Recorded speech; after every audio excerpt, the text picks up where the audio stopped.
أولا السلام عليكم ورحمة الله وبركاته. kusoo dhawaada aqoon online.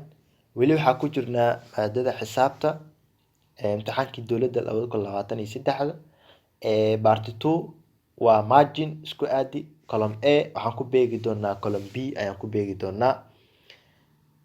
Column A waxaan ku beegi doonaa column B. Halkan marka waa xaqiijin doonaa oo ka shaqeysan yahay, balse waa dulmari doonaa. waxaa haysnaa A ama numberka koowaad lim x approach 3 oo negative ah, functionkana waa 7.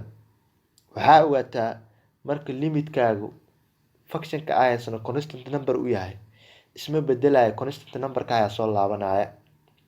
Tusaale waxaa soo qaadan karnaa haddii limitkaagu uu yahay lim x approach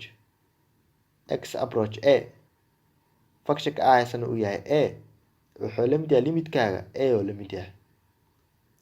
marka hadda kan haddii aan fiirino lim x approach minus 3, functionka aa haysano waa 7. marka booska x waxaa lagu bedeli lahaa 3, laakiin x ma yaal, 7 ayaa soo noqonaya. marka sidaa darteed numberka koowaad ayaa noo noqonaya. numberka koowaad waa 7. numberka labaad haddii s uu yahay sample spaceka uu ka kooban yahay equally likely outcomeska, probability of event e wuxuu la mid yahay ama loo qori karaa oo ah number of probability e oo loo qeybay sample spaceka. number of sample spaceka waana numberka labaad, halkaas ayuu ku aadi doonaa. numberka saddexaad haddii aan fiirino, haddii integration k waa constant y, fx dx uu la mid yahay, functionkaas muxuu noqonaya marka? wuxuu la mid yahay integral fx dx ayuu noqonaya. integral fx dx, keeda banaanka loo bixin doonaa. waxaan dhigi karnaa k banaanka iska dhig, integral fx dx ayaan dhihi karnaa. waa numberka saddexaad. numberka afraad haddii aan fiirino, tan 15 degree meeqa waay? tan 15 degree marka la furo resultiga soo bixi doona waa minus 2 minus radical 3 oo numberka afraad ah. numberka shanaad markaa fiirino, radical minus 4 maxay noqonaysaa? radical minus 4 maxay noqonaysaa? minus 4 hadda xidid kama baxdo, laakiin waxaa u isticmaali doonaa, waxaa u qori karnaa dhehnaa 4 oo lagu dhuftay minus 1 ayaa u qori karnaa. radical 4 aye minus 1 qiimihiis waa naqaanaa, waxaa ku bedeleynaa I square, kadib 4 xididka saar waa 2, I square xididka saar waa I. jawaabta saxda numberka afraad wuxuu noo noqon doonaa numberka shanaad, halkaan ku aadi doonaa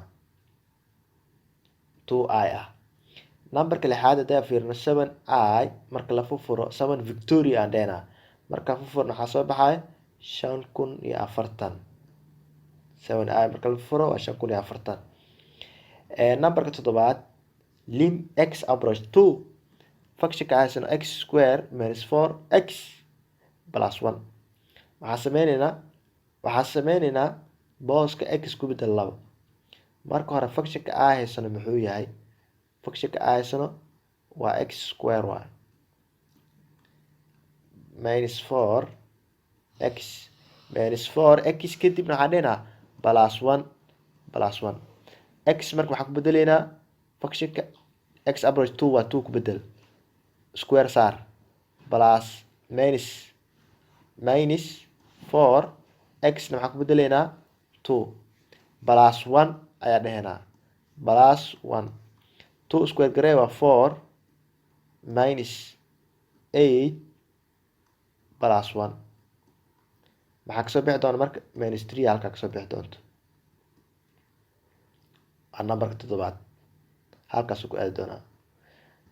numberka ku xiga sideedaad derivative ku samee 5x, muxuu noqon doonaa 5x power 4. numberka 8 halkaan ku aadi doonaa. number ku xiga sagaalaad integral ka saar 3x square integration markaa ka saarna maxaa ahay integral 3x square haysana kadib maxaa powerka hal ku dar waa 3 soo qaad x power 2 waa hal ku dar power 3 oo qayb 3 kadibna waxaan leenahay plus c 3 isla bixi x cubic plus c soo har doon x cubic plus c waa numberka sagaalaad kan u dambeeyana wuxuu noqon doonaa derivative markaa ku sameyno sin x waa cos x minus cos x derivative ku sameeye wuxuu noqon doonaa cos markii derivative ku sameeye minus sin oo ahaa minus kaas ku dhici doono plus sin x waa numberka 10aad waa marginka sidaas isugu aadayaan oo 2 1 4 3 6 5 8 7 10 9 sidaas ayay noqonaysaa waxaan rajeynayaa in laga faa'iiday aad baa mahadsantihiin. Assalaamu calaykum waraxmatullaahi wabarakaatuh.